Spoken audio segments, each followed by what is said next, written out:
Hey Atlanta, Ahzjah here. We are hanging out at BobFest Atlanta 2018, having an amazing time and enjoying the music and the festivities, the artist market, the feast, and so forth. Tonight we are going to be having the honor of seeing Jah9 perform, Sarah perform, and Soul Rising, the all-female reggae perform.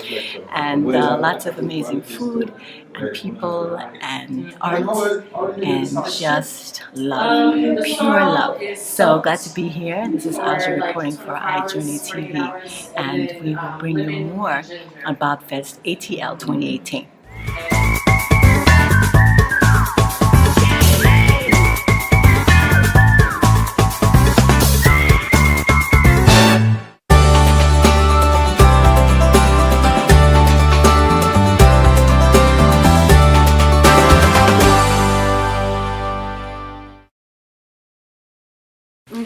Hello, Atlanta and our conscious global family. Ahzjah here for iJourneyTV, and we are live at the BobFest ATL.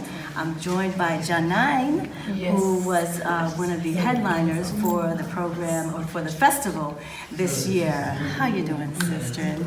Oh, giving thanks. Yes. Beautiful performance. Thank you. Share with us a little bit about Jah9's initiation into this work, the musical side.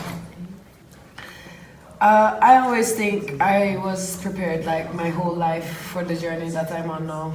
You know, being born in Jamaica, in the west side of Jamaica, where, you know, the privileges and the Baptist church and all of that energy was very Afrocentric and very empowering, and that stayed throughout the generations. So even by the time I was a young person growing up in that area, you know, and experiencing like Hurricane Gilbert and seeing community come together and seeing how, you know, how the youths are raised together and how, I mean, all of that and the stories we were told and the mindset of the Jamaican people, I think is a powerful thing. My father was a Baptist pastor as well, revolutionary man.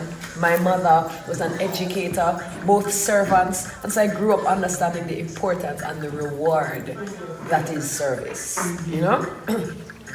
And yeah, music has always been a part of my life. My family is naturally musical. My mother plays guitar and everybody sings and natural harmony. So I never had aspirations of being an artist. Music was just a part of life. You know, you sing together.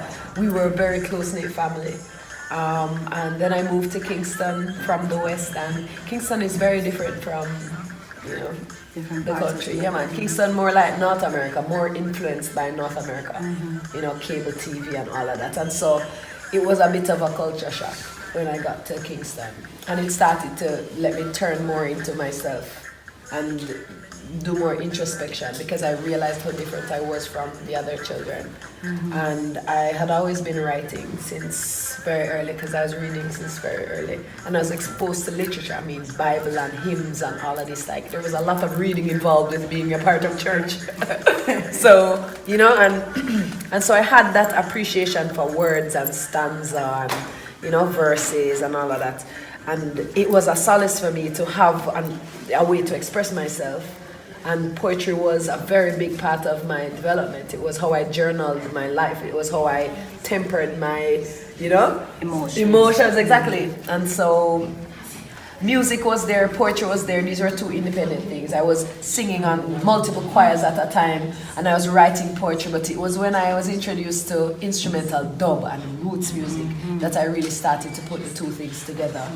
And that kind of changed the course of my history, just finding that music.